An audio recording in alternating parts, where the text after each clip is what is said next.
Hey all, good morning everyone. Happy Monday. Morning breakfast ரவை உப்புமா ரவையை பொன்னிறமாக வறுத்துக்கலாம் நெய்யில்.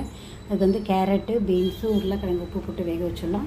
அதை எடுத்துகிட்டு அப்புறம் வேக வச்சதை எடுத்துகிட்டு கடுகு உளுத்தம்பருப்பு கடலைப்பருப்பு தாளிச்சு போட்டுட்டு வெங்காயம் பச்சை மிளகாய் இஞ்சி இதெல்லாம் தாளிச்சு போட்டு வெங்காயத்தை வதக்கிட்டு அதுக்கப்புறமா தக்காளியும் வதக்கிட்டு வேக வச்ச காயை போட்டு தண்ணி விட்டு உப்பு போட்டுட்டு ரவையை போட்டோன்னா உப்புமா ரெடி ஆகிடும். பண்ணலாம் பார்க்கலாம். ரவையை நெய்யில் பொன்னிறமாக வறுத்துக்கலாம். அதுக்கு ரவை உப்புமா தொட்டுக்கிறதுக்கு ஒரு எண்ணெயில் வெங்காயம் போட்டிருக்கேன், ஒரு காஞ்ச மிளகா, தக்காளி, வெங்காயத்தை கொஞ்சம் வதக்கினதுக்கப்புறமா கொஞ்சம் வதங்கின அப்புறம் தக்காளியை போட்டு வதக்கிட்டு உப்பு போட்டுட்டு ஆறின அப்புறம் சட்னி அரைச்சிடலாம். தக்காளியும் போட்டேன், வதங்கட்டும். உப்புமாக்கு ரவையை வறுத்தாச்சு, காயை வேக வச்சிடலாம். இப்போ ரவையை வறுத்து வச்சாச்சு, காயை வெந்துன்ருக்கு. தக்காளி வெங்காயம் வதக்கியாச்சு, ஆறின அப்புறம் அரைக்க வேண்டியதான் சட்னிக்கு.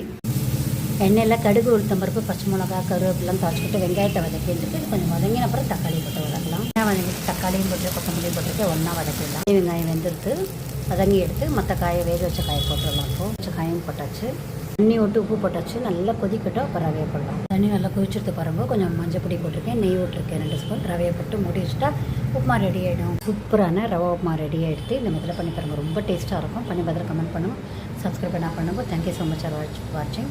2-3 ஸ்பூன் நெய்யும் விட்டேன், மஞ்சள் பொடி போட்டதுனா கலர்ஃபுல். அப்படியே திறக்கும் போதே நல்லா வாசனை, கொத்தமல்லி வாசனையும் தொட்டுக்கு தக்காளி வெங்காய சட்னி பச்சை கொத்தமல்லியும் அதோட சேர்த்து போட்டு அரைச்சிட்டு சூப்பரான சட்னி ரெடி ஆகிடுது.